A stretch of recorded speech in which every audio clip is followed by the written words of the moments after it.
Today's episode of the CXperts podcast is sponsored by Pathlight. Pathlight is an award-winning performance intelligence platform that supercharges your frontline employees' performance with the real-time metrics and coaching they need to succeed. Head over to pathlight.com to request a product demo. That's pathlight.com for a demo. And now, on to today's episode. Welcome to the next episode of the CXperts podcast. I'm so excited to have our next guest, Colleen McCreary, who's currently Chief of People, Places, and Publicity Officer at Credit Karma, which it's a service I love and rely on as well. So really excited in so many ways. Before we get started, I am really excited about this podcast because it allows me as a practitioner to interact with people like Colleen and some other industry folks.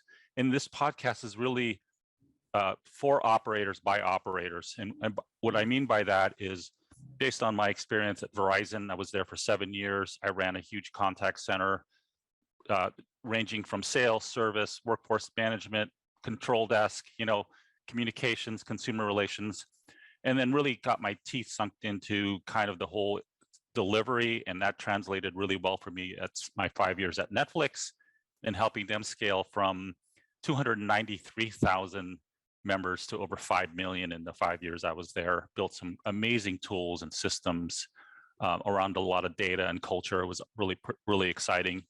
And then, Colleen, you and I shared some pretty awesome years at Zynga. I was there 4 years. Everything was fine, and then Farmville hit, right?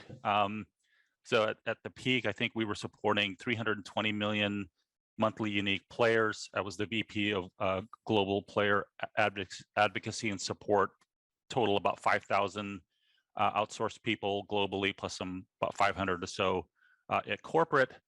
And then shifted to FinTech at EarnIt, 4 years there. And that's where we purchased a tool called Pathlight. Amazingly. And I loved it so much. And I'm here now as the Chief Customer Officer at Pathlight. So with that, I'd like to kind of go over your amazing background. Truly amazing. I see that you graduated at Columbia University with your master's degree. Wow, that's just a testament to how smart you are and probably really organized, right? That's a good way to phrase it. I think people who, sort of make it through certain schools or to get there, organized is a really good word for it. You just sort of stay on top of it, I think is what you would like to say. Although, the interesting thing about my time at Columbia related to sort of the work that I do and that you've done is that my master's degree is actually in adult education. So how adults learn and grow and scale, which I never knew I was going to end up, you'll talk about it further in HR, but it became very useful in the practical sort of set of skills and sort of an educational framework to have later in my journey. Amazing. I'd love to dig into that for sure. And then right from school, looks like you got your teeth sunk into Microsoft, senior technical recruiter and technical support manager. And then moving forward, you really dug into kind of the HR talent with your role at Electronic Arts, Director of Global University Relations, and then Corporate HR Diversity Director. And then from there, you and I met at Zynga. Mm-hmm. You were almost there 5 years. I remember, and I never really thought how amazing your work was until after, when I helped other companies try to scale. And, with that, I just want to on this podcast say thank you. I think that we had to solve some huge problems, and really as a business partner of yours, I needed the capacity and capability via the hiring the best people to achieve that. And I feel like I did my best work there as well. And I think your team was a huge part of that. So thank you. Yeah, it was a really, I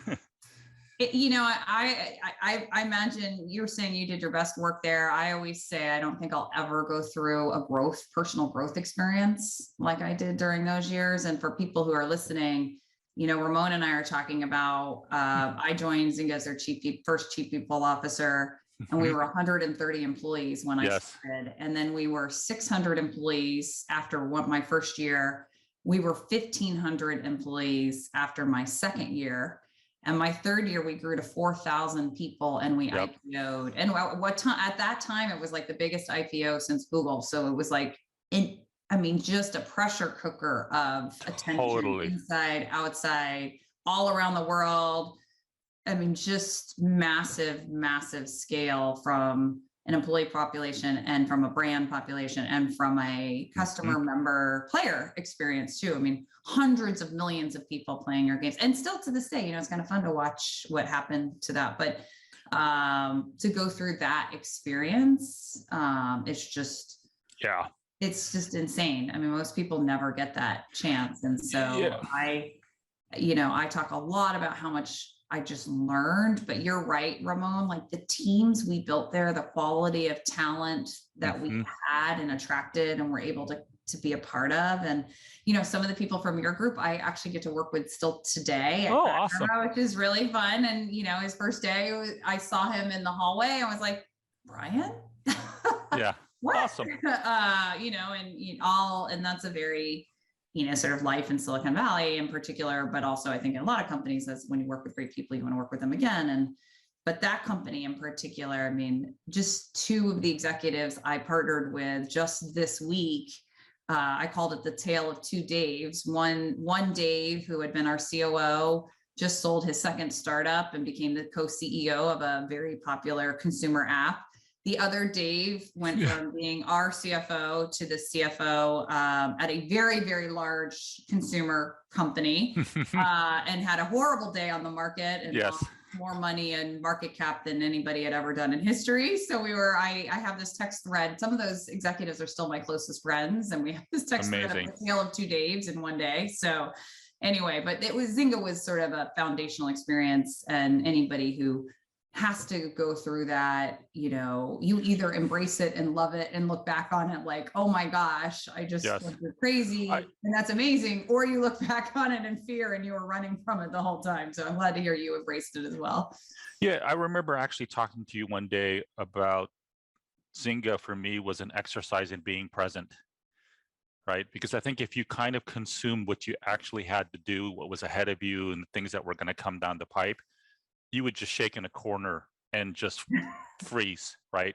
But really to be present and just control what you really can control, right? And just deliver at the moment and trust that doing that will get you to exactly where you need to be. And it was really, gave me confidence. And by doing that, you actually get to where you need to be a lot sooner.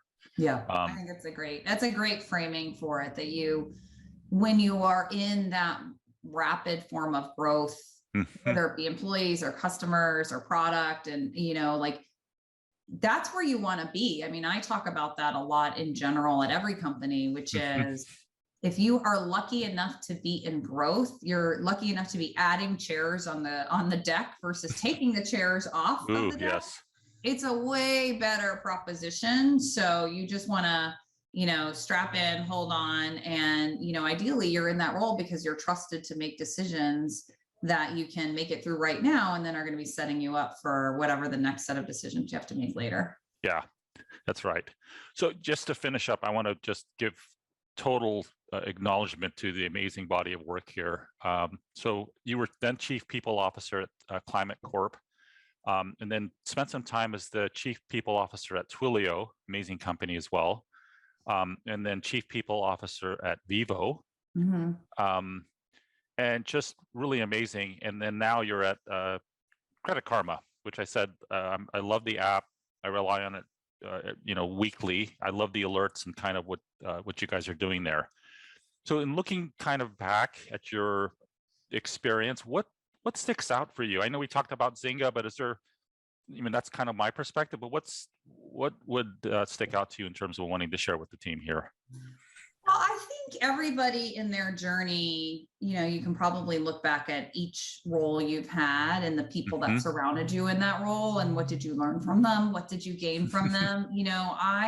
Zynga was, like I said earlier, like by far the most amount of professional growth I'd ever had.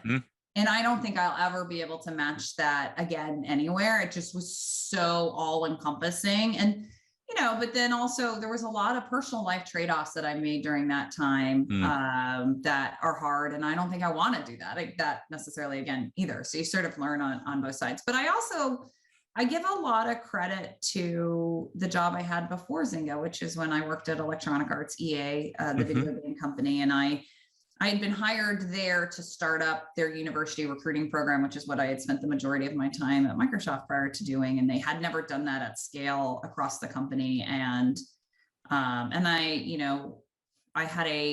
reported the head of recruiting, who reported to the chief human resources officer. And she, did a skip level with me and said, I think you need to take a path in HR. And I kind of looked at her like she was insane. Like, I was like, what are you talking about? Like, I don't like rules. I don't like policies. Like, I don't like any of those. Going to HR to me was like the worst thing on the planet. I was like, what are you talking about? And she really kind of pushed on me to say like, hey, I think that's your impression. It doesn't have to be that way. I think that there are these other things that you can do. And it would have been a promotion. I would have reported directly to her. So, one of the big life lessons there was like, okay, if someone's really offering you this, you should just take it just for the experience. And I just assumed if I didn't like it, they would just move me back into something else, or I could move around and other things. But I ended up really liking it. And nice. And then, I got an opportunity.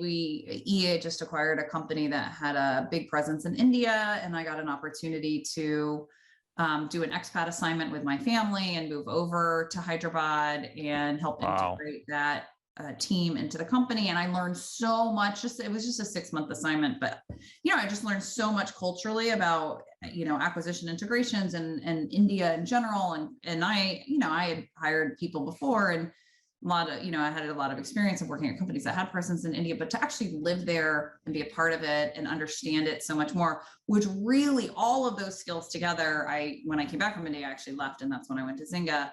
And then we ended up building quite a large presence in Bangalore.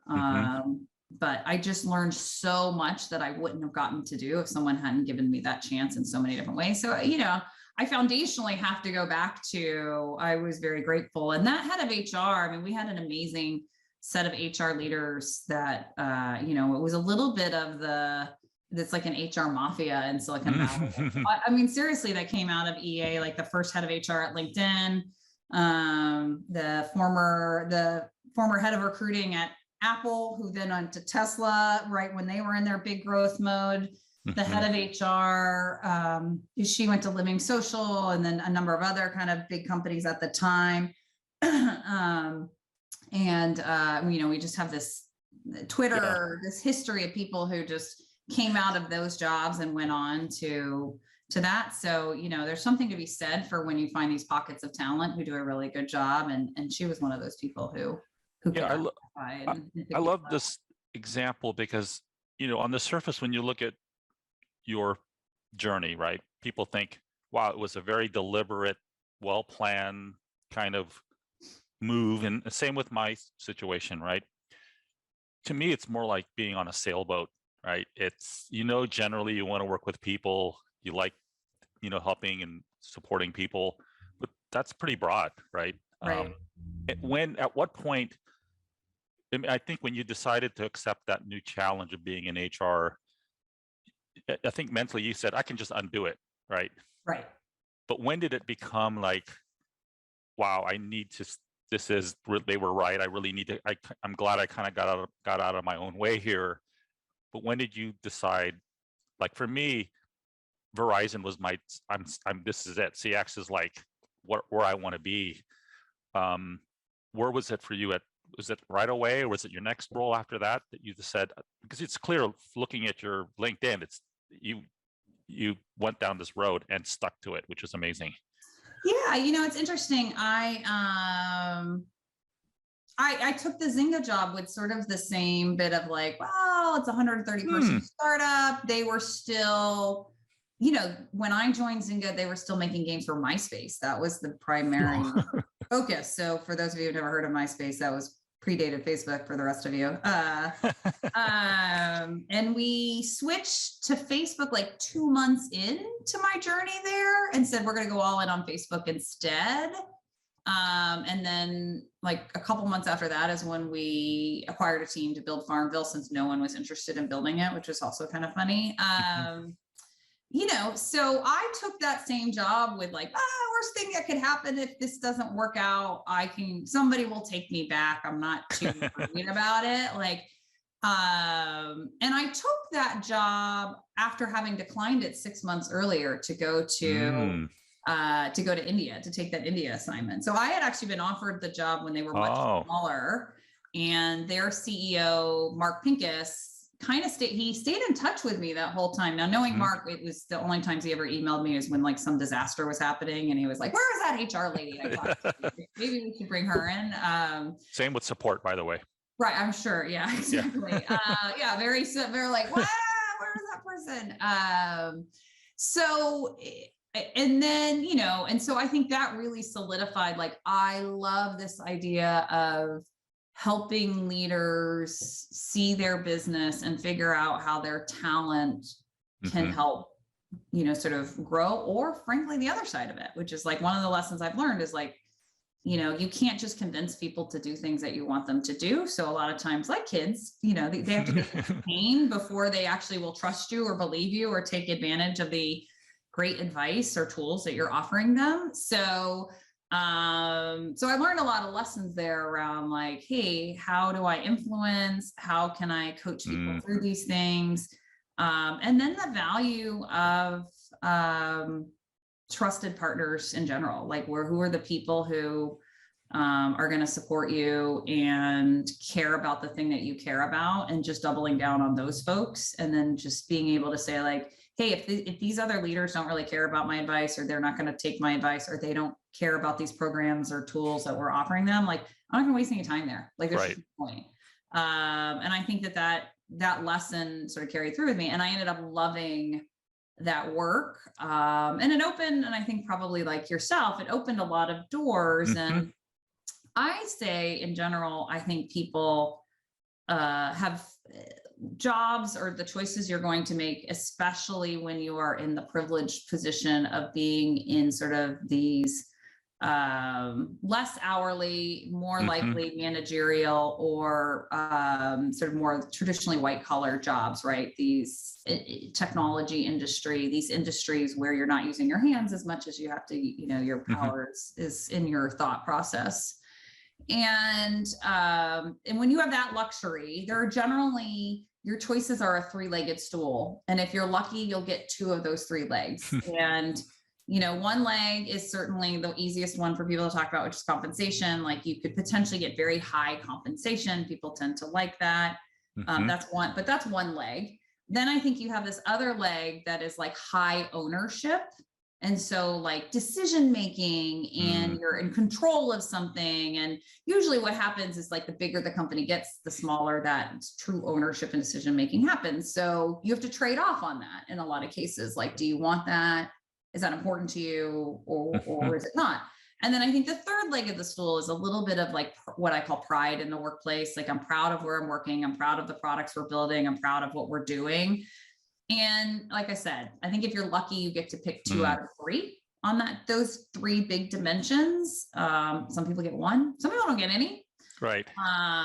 But I think that changes for people through their lives and what they care about. And I always say, like, I can't make those decisions for you. I can only be a good steward of telling you what those things are in the place that I'm working.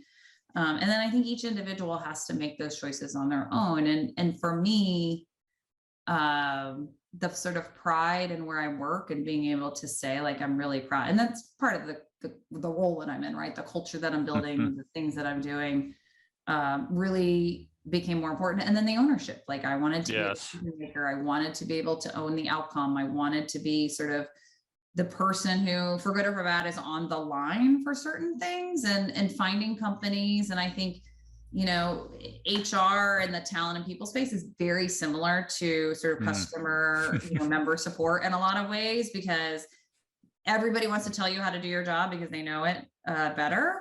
And everybody wants to put their hands in the cookie jar a little bit. And I want to be somewhere where you're going to be like, no, I'm the person who gets to make that call. Like, we're going to make it together. I understand it has an impact on your business. I get that. But somebody, you've hired me because I have this expertise. Now let me actually use this expertise. And then I would also, the one other point I would make is, one of the things that I've gotten to do, the last 4 years at Credit Karma is that I've gotten to expand outside of just the HR space. And I think that growth of feeling like you get to own more things and influence more things. So, workplace services and real estate and that type of stuff, that makes a lot of sense. A lot of HR teams. Totally. And then, a couple of years ago, I took over, we call my group the 3 Ps, which is why it's publicity, but it's, sort of our PR, our internal and external comms, our social media strategy as the company, all Wow.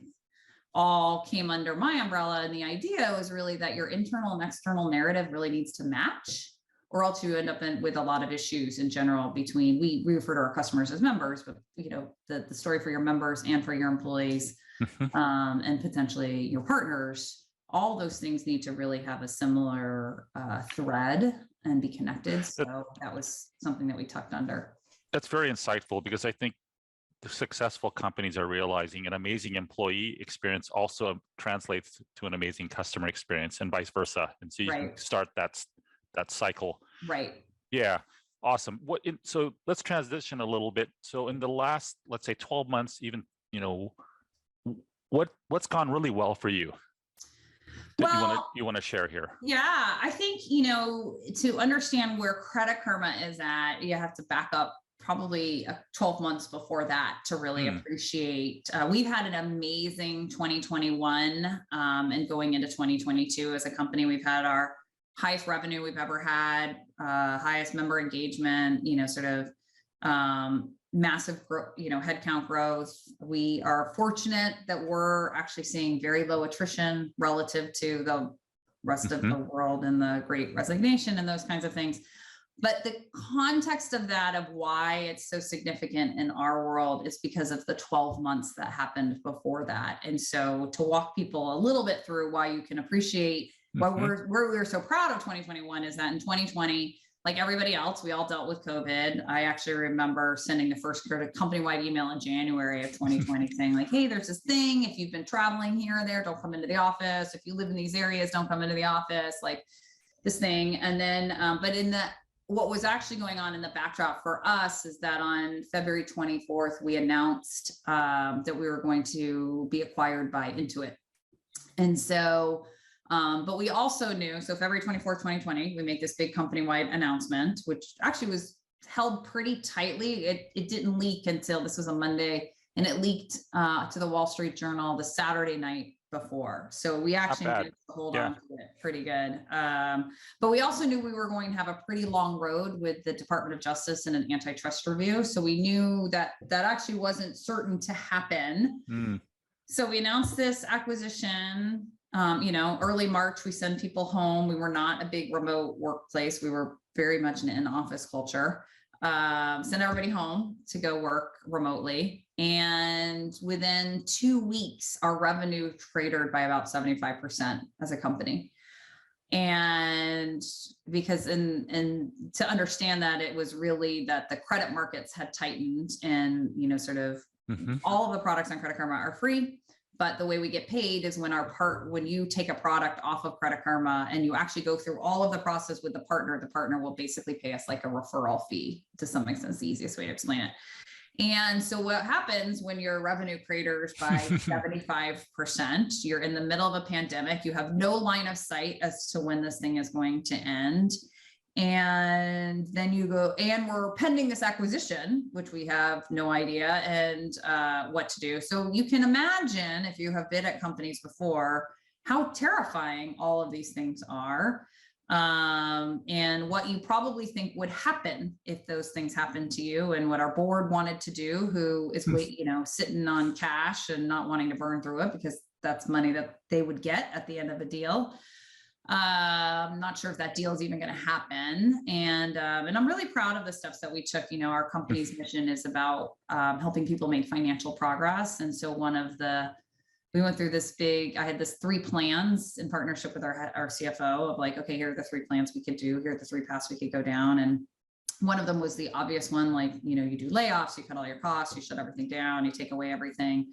One of them was sort of a half and half, like, okay, just do some layoffs, but, maybe we pull back in these other areas, just shut down marketing, we did a bunch of stuff.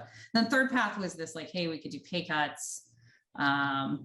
shut down marketing, and here are the other things. So we went down the take pay cuts. Everybody takes a pay cut route instead of laying anybody off. The groups that we shut down, like we stopped recruiting right away. We stopped doing these paid marketing channels, those kinds of things. We actually moved those people into other jobs in the company. Awesome. So we, instead of laying them all off because we weren't using them, we moved them around. And so we put them in places like member support was a great place for recruiters to go. Those things. We put people in business development. We moved people into like legal operations. We moved some people into product management, kind of getting a chance to do things that they probably would never have gotten to do before. And that was a pretty terrifying moment. And thankfully by October of 2020, we had line of sight. We were able to bring pay back. About 2 months later, we actually closed the deal with Intuit in December of 2020. And we were able to sort of go back into sort of much, turn recruiting back on. And then you have to rebuild all those teams though, too, because you've given away. We had one of the other things we did is we did what we call an off the bus package, where if you decided like, hey, this isn't for me, I don't think I can go through this, I don't want to be here, I was like, we'll just incent you to quit now, versus having this like drip of people quitting over time during all of that ambiguity that was going on. So we had done that too. But so then we had to build recruiting back, build marketing back. And some of those people didn't want to come back. They liked the jobs that they were in. They made a great transition. It was actually really fun. But then we also people learned a lot from each other. We, as a company, built a relief roadmap for our members so that they could go find if they were on unemployment or what, sort of these various plans that were set up to give them funding, how to do it, where to go. And we also built this was in 2020. So we built a voter roadmap to help people register to vote and get notifications of like, here's your polling place, this is where to show up, those kinds of things. So we were, sort of trying to engage as best we can. We moved people out of projects that we're not monetizing and moved them on to some big bets that we just, we're very poorly resourced. We like over-resourced some of those teams, which ended up paying off a lot in 2021. So we, did all of these things, which were very member friendly. So doing what's best for our members, we're very employee friendly. And then, very partner friendly. So we were kind of ready to go when our partners were ready to go again. And so all of those things ended up having a really great effect in 2021. And we do operate independently from Intuit, so that there's this lingering, for employees, like, what do you do? Is Intuit coming in? Are we changing anything? And we weren't changing anything. So we're very much structured like kind of LinkedIn and Microsoft are for people who are familiar. And so, but there, still some complexities there around stock and how those things happen and what you can and can't do. And then even in the member journey of, who are we and what products do we offer versus who they are and what happens. And so, I share all of that with like there's a lot. There's like great context. There are some choices we made as a company that I think really helped us. And one of the things I started doing right when the pandemic hit is I started sending an email to the whole company every Sunday. It was called the Sunday email. And it's something that I still do. So now I've written like 100 of these, and it's a way of communicating strategy, messaging, what's going on, fun stuff. I usually have like something, what am I watching? What am I reading? What's going on? What we're doing in the company, how to get involved, how to stay engaged. So as they were going through this, there was like this touch point of information that they knew it was going to come out. And then, our company now, so if we talk about like, wow, what am I talking about? What am I thinking about? What am I thinking about for the future? Like, what are you thinking about? What are you thinking about right now then? A third of our employees have been with us for less than 1 year at this point. So we think a lot about, we've got people who haven't really been to an office yet. They haven't really had a lot of the culture pieces that we had. We're moving to a flexible workforce. So we didn't want to have to dictate how many days you came in a week into the office, but we do want people coming back into the office. We've been very clear about that. But that's going to look different for every team. And so that's going to be new for everybody. And, I say that my job went from being the school principal to the school nurse. Like that's kind of what the last 2 years on safety. And we did do a vaccination mandate. And so going through all of that with people and getting through to the other side of that. How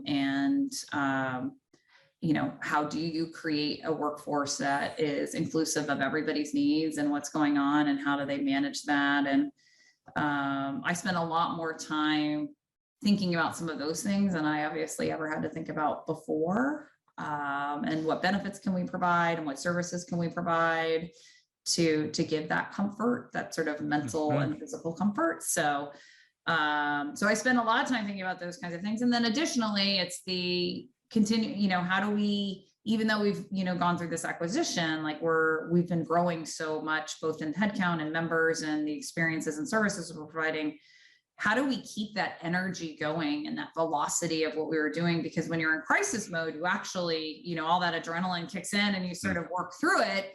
And then we were so excited because we were seeing all these wins coming out of like, how do you, what's the next thing that comes on that? How do you maintain that?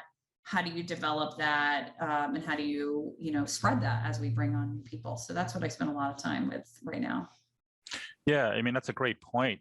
A third of your employees, maybe this is their first kind of corporate exposure, and they were anticipating an office environment and kind of the face-to-face one-on-ones and coaching, right, and kind of engagement. It is a challenge. I don't even know what the answer is going to be, but I think maybe what the last 2 years have done, in terms of my perspective, is I don't think there'll ever be a situation where it'll be 100% in office. So kind of this acceptance that we're going to be at least hybrid is really forcing people to, we've gone through the change. Now we're really going through a transition, right? In terms of really what that means for people at an emotional level. You said what kind of benefits. I mean, having a great break room is no longer kind of a thing people look for. Right.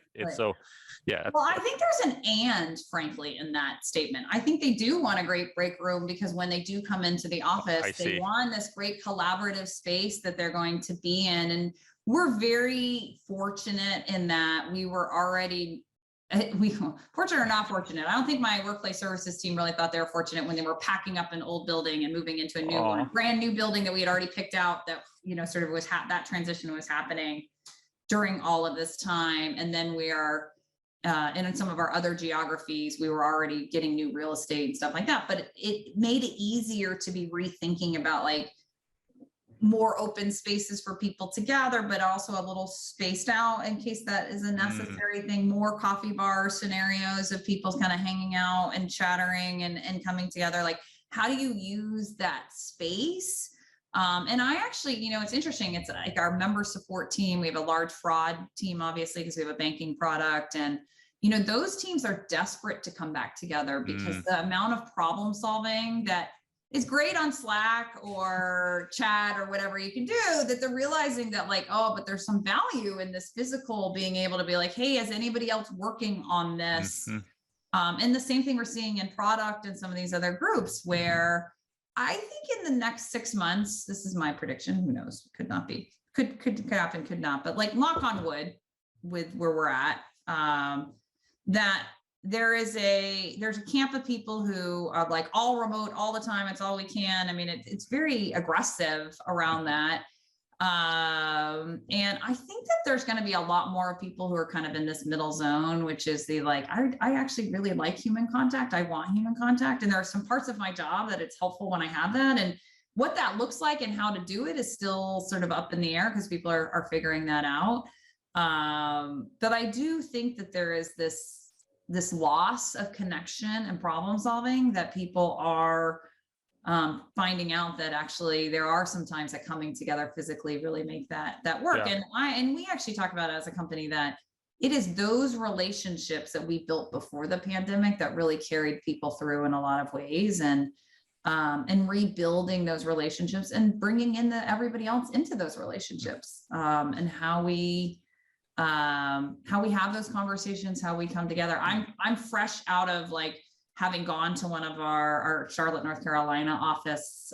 We had like a goodbye gathering because we're moving into a new building the other day. And I had no idea how many people would show up because of, you don't have to be there right now still. And that's optional. And, we had over 100 people show up.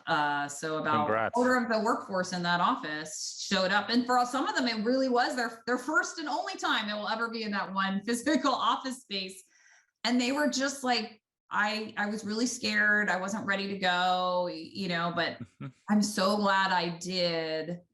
we're in a really great spot of everybody's vaccinated. We've mandated boosters. We have a health check before you get there. There's a lot of things we have in place that sort of give people that a little bit of that extra security, and it was still a choice, but the glue was really important, that fist bump, or, if they were comfortable, that hug, that first sort of like interaction again, and the ability to grow because you have these partnerships and relationships that are trusted is really important.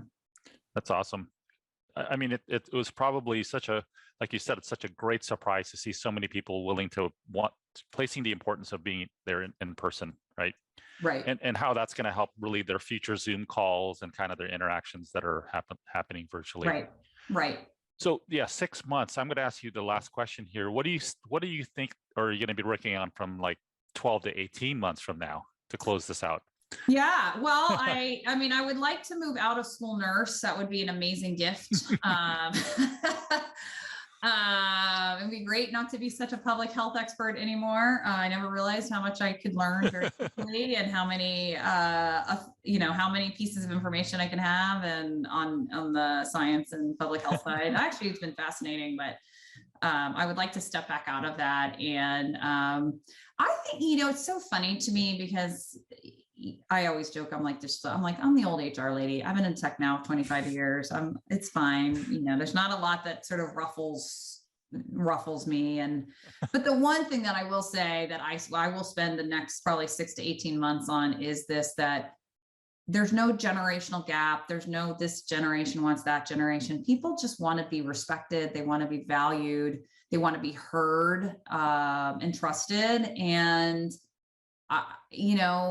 it is, at the end of the day, we always say this, like, it's the manager that defines that experience. And I always say that becoming a manager is like having a baby. Like, you can read as many books as you want, you can take as many classes as you want, but until you actually do it, like have it, it doesn't really matter. And you have to just go through those practices. And it sounds a little like boring and trite, but we're really working on this two-sided coin, which is, how do we help our managers have these conversations, especially with these emotional needs that they didn't really always talk about before, or know how to appreciate and do that. So, but also as an employee, how do I have that conversation, not just with my manager, but with each other? Because I think this screen scenario has really desensitized sometimes people to have some of those conversations that you used to, on the playground in third grade, when two people were getting along, and you'd like run to the teacher, and the teacher's like, no, you all need to work it out on your own.